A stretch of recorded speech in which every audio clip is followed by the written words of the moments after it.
I live alone in a tiny apartment in Chicago. The kind of place where you can touch the kitchen counter and the couch at the same time, where the radiator knocks in winter like it's clearing its throat, and where silence feels earned. I worked hard for that silence. I had driven 4 hours. I brought pie. I was part of this family. The bag emptied. My mom tied it shut and set it down. She started talking about dessert. She didn't look at me once. At first, I thought maybe she'd missed one. Maybe mine was tucked under a chair. Maybe she was saving it for last. I waited through another minute of conversation, my pulse slowly creeping up my neck. Finally, I asked, as casually as I could manage, "Hey," I said, forcing a small laugh, "is there one for me?" She didn't hesitate, not even a second. "Be grateful you can sit here," she said. The table went quiet for just a beat, long enough for the words to land. Then my uncle snorted and added, "Be glad we still remember your name," and the room exploded in laughter. It wasn't nervous laughter, it wasn't awkward, it was real, loud, comfortable, the kind of laughter that says this is normal here. My face went hot. I felt it in my ears, my cheeks, that buzzing hollow feeling behind your eyes when you realize something has crossed a line but everyone else thinks it's hilarious. I didn't yell, I didn't cry, I didn't argue. I nodded once and said, "Good to know." That was it. I helped clear my plate, thanked my mom for dinner, made some excuse about an early morning. No one stopped me.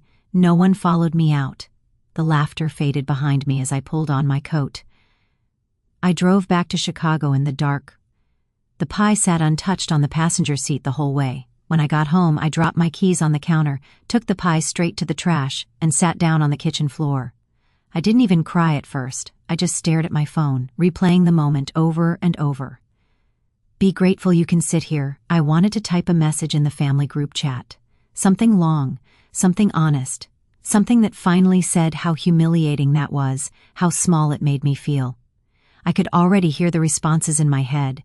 "It was just a joke. You're too sensitive. You should be grateful we invited you." So instead, I texted Mia. Mia is my best friend, the one person who doesn't make excuses for behavior just because it comes with a shared last name. She called me within 30 seconds. I told her everything. The drive, the gifts, the comment, my uncle's punchline. I tried to keep my voice steady, but it cracked anyway. There was a long pause on the line. Then she said very calmly, "Lauren, that's not normal." I didn't say anything. "That's not awkward," she continued. "It's not rude. It's mean. And the fact that everyone laughed tells me this isn't new." Something clicked in my chest when she said that, like a puzzle piece sliding into place. While we were still on the phone, I opened my banking app. I don't know why. I wasn't planning anything. I think my brain was just looking for something concrete, something that didn't depend on feelings or interpretations. I started scrolling. Gym membership. Charged every month. Not mine. Streaming services. Multiple. Under my name. Hardly used. Amazon Prime. Family plan. Random charges. Concert tickets. Gas money. Ride shares. Food orders. All those little moments over the years where someone said, "Can you just put it on your card? I'll pay you back later." They rarely did. I kept scrolling, further back, further. Mia was quiet while I did. Then she said, "How much of their life are you funding?" That question hit harder than anything that happened at the table. I realized something in that moment that I hadn't let myself think before. I wasn't just the daughter who lived in the city. I was the safety net, the backup plan, the invisible line of credit that no one thanked because it was expected. They could laugh at me, minimize me, humiliate me, but my card stayed on file. Mia said, "What would happen if you stopped?" The idea scared me and thrilled me and made my hands shake. That night, sitting on my kitchen floor with the glow of my phone lighting up the room, I made a quiet decision. I wasn't going to make a speech. I wasn't going to announce anything. I wasn't going to ask for permission. I was just going to stop, because something had shifted. I wasn't angry anymore. I was done. I didn't sleep much that night, not because I was spiraling, but because my brain wouldn't slow down. Every time I closed my eyes, another memory surfaced, a casual request, a small favor, a moment where I'd said yes without thinking because that was easier than being seen as difficult. By morning, the decision I'd made on the kitchen floor didn't feel dramatic anymore. It felt obvious. That weekend, I sat at my small dining table with my laptop, a notebook, and a cup of coffee that went cold while I worked. I didn't rush. I didn't do it in a burst of anger. I treated it like a project. At the top of the notebook page I wrote one sentence: things I am paying for that are not mine. Then I started listing my mom's gym membership, her yoga studio, the one she always talked about like it was essential to her well-being, my dad's streaming services, multiple platforms all under my email, my card, Amazon Prime on a family plan that everyone used except me, my sister's last-minute tickets, theme parks, concerts, gas money, random emergencies that somehow landed on my account late at night. It was a lot, some of it went back years. I remembered the exact conversations attached to each charge, the tone people used when they asked, casual, confident, like it wasn't even really a question. I didn't write any angry notes. I didn't add commentary, just names, services, dates. Then I started canceling. Click. Cancel membership. Click. Turn off auto-renew. Click. Remove card. Each confirmation email felt like a small exhale. Not relief exactly, more like pressure easing in places I hadn't realized were tight. I didn't send a message to the family group chat. I didn't warn anyone. I didn't feel like I owed an announcement. For years, no owe. Ned had announced when they added my card to something new. I just let the system stop. A few days later, my phone rang while I was on my lunch break. It was my mom. She didn't say hello. "Lauren, my gym card got declined this morning," she said. "Did something happen with the payment?" Her tone wasn't concerned. It was confused, like a service had malfunctioned. I took a breath. My heart was pounding, but my voice stayed steady. "Yeah," I said. "I canceled it. You'll need to set it up in your own name." There was a pause on the line. "You know I go to those classes for my health," she said slowly. "You know I count on that."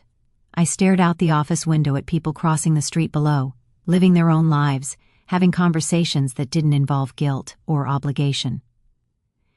"You also know what you said to me at dinner," I replied. "I'm done paying for people who can laugh at me like that." She gasped, actually gasped, like I'd slapped her through the phone. "That was not," she started. "I can't believe you do this over one comment." "I'm not," I said. "I'm doing it over years." She hung up on me. That night my dad called. "The TV isn't working," he said. "It says we need to update the payment." "I didn't mess anything up," I told him. "I just stopped paying." There was a long silence. "Family takes care of each other," he finally said, his voice tight. "Exactly," I answered. "That goes both ways." After that, the group chat lit up. No one tagged me directly at first, just vague messages, quotes about loyalty, little digs about how money changes people, about remembering where you came from. I muted the chat. I told myself they'd be annoyed, maybe a little angry. Then they'd adjust. I underestimated how much they relied on me. Not just financially, but emotionally. Control has a way of disguising itself as closeness. A few days later, my phone buzzed again. This time it was my mom, then my dad, then both of my sisters. I didn't answer. 10 minutes later, Mia texted me screenshots. "Are you seeing this?" My younger sister had posted on Instagram. Black background, white text. "Some people will cut off their own blood over money. Remember who was there before the paycheck." She didn't tag me. She didn't have to. My mom commented underneath, so sad but true. "Love you, baby." Other relatives piled on. "Family over everything. Money can't buy loyalty. People change when they move to the city." I stared at the screen, my stomach twisting. They were rewriting the story in real time, turning themselves into victims, turning me into the villain who abandoned them for a better life. None of them mentioned the dinner, or the laughter, or the years of quiet financial support that had apparently never counted as care. That night, instead of crying, I opened my laptop again. If they wanted to talk about sacrifice, fine. We could talk about facts. I pulled up 5 years of transactions. Gym, yoga studio, streaming survey, CES, Amazon, tickets, restaurants, emergency repairs. "I'll pay you back" charges that never came back. I copied everything into a spreadsheet. Dates, amounts, short descriptions, color-coded categories just to keep it straight. The total climbed higher than I expected. This wasn't generosity. This was a pattern. I drafted an email, addressed it to my parents and my sisters. The subject line was simple, since we're talking about who owes what. I didn't accuse. I didn't threaten. I explained. I acknowledged what they'd done for me growing up. And then I said the part I'd never said before, that I was not obligated to fund their lives in exchange for being allowed at the table. I pasted the total at the bottom. Then I hit send. My hands were shaking. My heart felt like it was trying to escape my chest, but under that fear was something new, relief. I didn't expect understanding after I sent that email, but I also didn't expect how fast they turned it into a weapon. My mom's response came first. No greeting, no subject line, just a wall of text that hit my inbox like a slap. She called my spreadsheet manipulative, cruel, said only a heartless person would throw money in their parents' faces. She rewrote every charge into a story about how hard things had been for them, how much they'd sacrificed, how ashamed she was of the person I'd become. The last line said she didn't recognize me anymore. Then she blocked me on Facebook. I know she blocked me because Mia sent me a screenshot less than an hour later. My mom had posted one of those generic, quote, images. Soft colors, flowing script, family is forever, even when some members forget. The caption talked about staying strong, honoring your parents, and being grateful for the children who still understood loyalty. The comments were full of praise, people telling her she was such a good mom, that her kids were lucky to have her, that it was heartbreaking when family turned their backs. None of them knew the full story. They didn't know what had been said at that dinner table. They didn't know how long my card had been quietly covering their comfort. I lay in bed that night staring at the ceiling, my jaw tight, my hands curled into fists under the blanket. For years I'd been terrified of being called ungrateful, so I'd overgiven, overextended, paid to prove I wasn't. And now, the moment I stopped, that was the word they used to punish me. As Christmas got closer, their tone changed. The passive-aggressive posts slowed. The calls got more frequent, less righteous, more frantic. My mom left voicemails about her health, about stress, about how the doctor said pressure like this could kill her. She asked if that was what I wanted. My dad's messages were colder. He said I was breaking the family, that I owed them a conversation because they raised me. When I stopped answering, they started calling from unfamiliar numbers. I picked one up by accident, thinking it was work. So, "You do still know how to answer a phone," my mom said, sharp and satisfied. I hung up. My uncle joined in next, left voicemails about how you can't cancel your family like a subscription, about how I'd regret this one day. Online, my sister posted another video, sad music, cryptic caption about being abandoned by your own blood. Strangers filled the comments telling her to cut off toxic people. The irony almost made me laugh. Meanwhile, real consequences were landing. My mom called in a panic about the gym wanting a new card and a reactivation fee. She said yoga was the only thing keeping her calm. Asked how I could do that to her. A cousin told me my dad had been complaining at his golf club about ungrateful kids who treat parents like banks. One night, I opened my spreadsheet again. This time, I added a new column: calls, messages, social media posts, surprise visits. Seeing it all lined up made something clear. This wasn't grief, this was escalation. And then it crossed from digital to physical. I was home one Saturday afternoon, half watching a video, half trying to forget everything, when the buzzer rang. I hadn't ordered anything. My phone lit up with my dad's name. I let it go to voicemail. Then my mom started calling. The buzzer went off again. Longer this time. Insistent. I walked to the intercom and pressed the button just enough to hear the lobby. "Lauren, we know you're home," my mom's voice echoed up the stairwell. "Buzz us in." I froze. A few minutes later, I checked the hallway through the peephole. They were there. My mom and dad standing outside my apartment door like they belonged there. My mom held a bright red gift bag, tissue paper bursting out of the top. My dad had smaller bags hooked over his wrist. My phone rang again behind me. My mom knocked softly at first. "Lauren, honey," she called. "Open up, we brought you something. We just want to talk before Christmas." I didn't unlock the door. "I don't want to talk right now," I said through the wood. "You need to leave." The sweetness vanished. "We drove 4 hours to be here," my mom snapped. "The least you can do is open the door and speak to your parents." "This is ridiculous," my dad added. "We're not doing this through a door." "You don't get to humiliate me and then show up like nothing happened," I said. "You need to go." The knocking turned into pounding. My mom's voice rose, shaky and loud enough for the hallway to hear. "This is what that city has done to you. You think you're better than us now." My phone buzzed. "My sister, they're outside your door," she texted. "Just open it, don't make this worse." I typed back, "They came uninvited. That's on them." Through the door, my mom raised her voice again. "We brought you presents," she said. "We didn't forget you. This is what you wanted, right?" No, I said. I wanted an apology. There was a pause. Then my mom snapped. Oh my God, are you still on about that? It was a Joe. My dad chimed in. You're punishing the whole family over one comment. That's when I knew there was nothing for me on the other side of that door. I told them they had 10 minutes to leave or I'd call building security. They didn't take me seriously.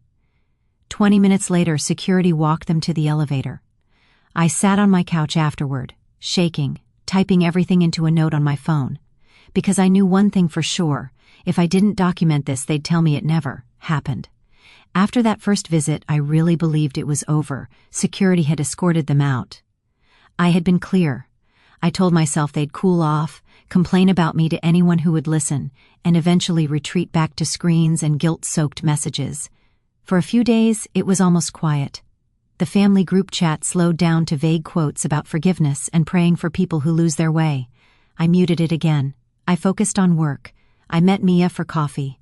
I tried to sleep without hearing my mom's voice in my head telling me I should be grateful just to be allowed in the room. Then the calls started again. My mom left voicemails about not sleeping, about her blood pressure, about how stress like this could kill her. She asked if that was what I wanted. My dad's messages were colder. He said I was tearing the family apart, that I owed them a real conversation because they raised me. When I didn't answer, they switched numbers. One night, my uncle left a voicemail saying I couldn't cancel my family like a subscription, that one day I'd need them. Online, my sister posted another sad video. No names, just enough detail that everyone knew who it was about. Strangers flooded the comments with support, telling her to protect her peace, to cut off toxic people. I added more notes to my document, dates, times, who said what. Then, a few days before Christmas, it happened again. I was coming home with groceries when I saw my parents' car parked outside my building. My stomach dropped. When I turned onto my floor, they were already there, my mom, my dad, and my uncle standing in front of my apartment like a blockade. There she is, my mom said loudly. Do you feel proud calling security on your own parents? I set my grocery bag down and kept my keys in my hand. You're not supposed to be here, I said. You need to leave. We're not leaving, my dad replied. We drove all this way to fix this. My mom's voice rose so every door could hear. We're trying to save this family while you hide in your little box and treat us like parasites. My uncle leaned against the wall, smirking. You really think your neighbors care about you more than your own blood? He asked. Something inside me hardened. Blood doesn't give you the right to show up at my home after I told you to stop, I said, or to corner me. My mom scoffed. No one cornered you, you twist everything. My dad stepped closer until my door was at my back. Here's what's going to happen, he said. You're coming home with us for Christmas. This ends now. My voice shook, but I said it anyway. No. My mom slammed her hand into the door frame next to my head. The sound cracked down the hallway. You owe us, she yelled. Everything you have is because of us. My uncle saw me flinch and smiled. He put his hand on my shoulder and pushed, just enough to send a message. Something went very still inside me. I shrugged his hand off. Do not touch me again, I said, loud and clear. I pulled out my phone and called building security. I told them my family was here again, that I'd asked them to leave, that someone had put their hands on me. They stared at me like I'd crossed some invisible line. Security arrived quickly. They listened. Then they told my family they needed to leave, that they were causing a disturbance, that they weren't allowed back without permission, my mom cried. My dad muttered about ungrateful kids. My uncle shot me a look that promised this wasn't over. Later, management slid a notice under my door. It documented the incident. It said repeated visits could result in a no trespass order, or police involvement. For the first time, something was in writing. This wasn't just family drama anymore. Other people saw it. I wanted to believe that would stop them. But people who are used to control don't let go quietly. And the next time they came back, security wouldn't be enough.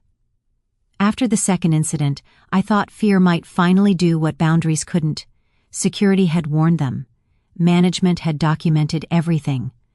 I blocked more numbers, muted every group chat, and tried to disappear into my routine. For a few days it worked. The silence felt unreal. Like standing in a room after an alarm shuts off, your body's still braced for noise that doesn't come. I started to relax. That was my mistake.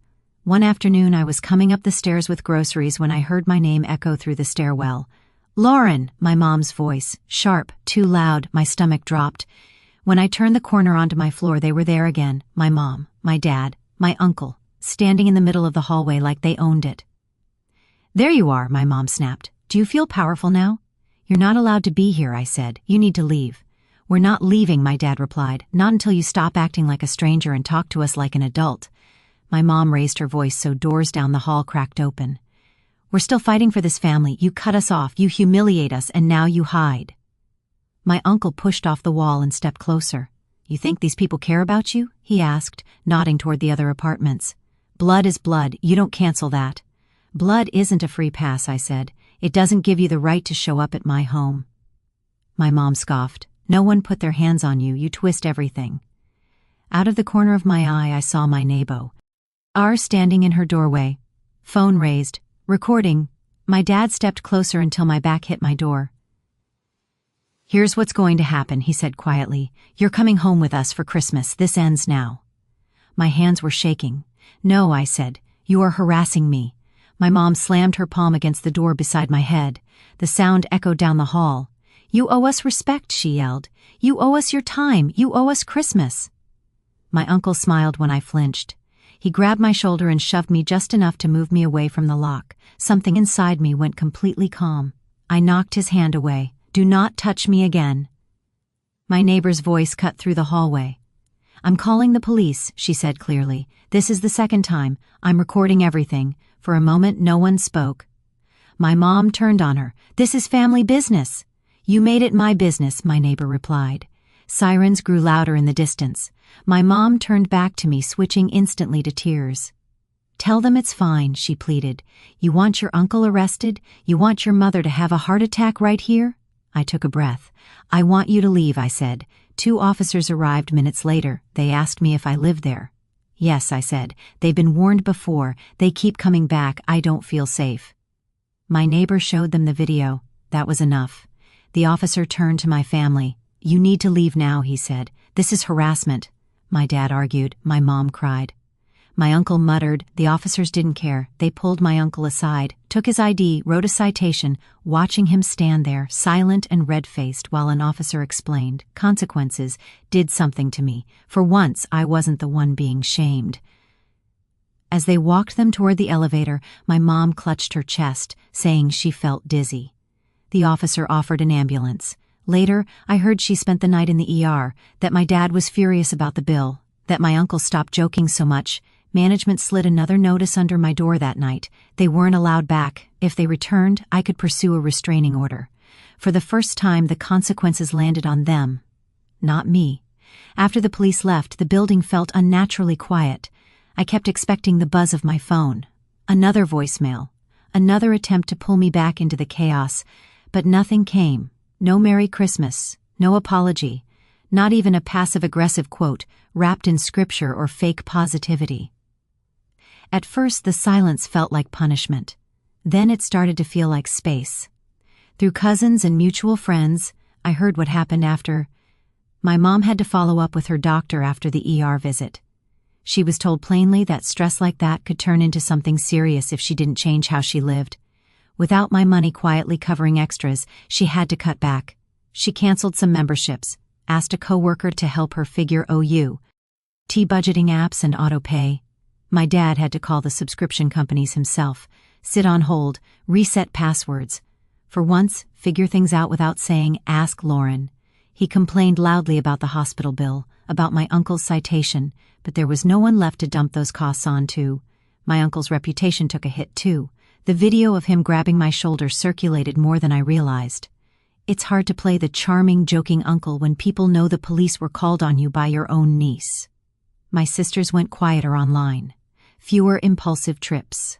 More posts about working extra shifts. When I stepped back as their safety net, they had to stand on their own. That realization stayed with me. My boundary didn't just change my life. It forced all of us to grow up. Once the adrenaline wore off, I crashed. With no new drama to distract me, all the old memories surfaced. The jokes that weren't really jokes. The times I'd paid just to keep the peace. The years I believed my role was to fix everything. I booked a therapist. In our first session, she asked me, "When did you learn that love meant overgiving?" I didn't have an answer, but I started finding one. I joined an online support group. Read stories that felt uncomfortably familiar. People talked about manipulation, emotional abuse, financial exploitation, words I'd never let myself use before. They didn't change what happened, but they changed how I judged myself for finally saying no. Months later, my mom sent an email, no subject line, just a few sentences. "I'm sorry things got so bad. I don't agree with how you handled everything, but I miss you. I hope you're okay." It wasn't the apology I wanted, but it was something. I didn't reply right away. When I did, I kept it simple. I said I was okay, that I hoped she was taking her health seriously, and that if we ever talked again, it would have to be different. No yelling, no guilt, no pretending that dinner was just a joke. I said I was open to a conversation someday, with a therapist present, and that I would not go back to paying for everything just to be allowed at the table. Hitting send didn't feel like reopening a door. It felt like locking the old one and leaving a small guarded window. I don't know what the future holds with my family. Maybe we'll rebuild something smaller and healthier. Maybe we'll stay low contact forever. What I do know is this. For the first time in my life, my peace doesn't depend on their moods. I pay my own bills for me. I spend holidays with people who don't turn me into a punchline and call it love. I no longer measure my worth by how useful I am to the people who raised me. If there's any lesson in all of this, it's this. Family is not a free pass to disrespect you. Love without respect is just control dressed up as concern. Boundaries are not betrayal. They are self-respect in action. And sometimes, the most powerful thing you can do isn't slamming a door. It's walking away, letting people finally feel the consequences of their own behavior, and building a life where you're not grateful just to be allowed in the room, but genuinely glad to stand on your own.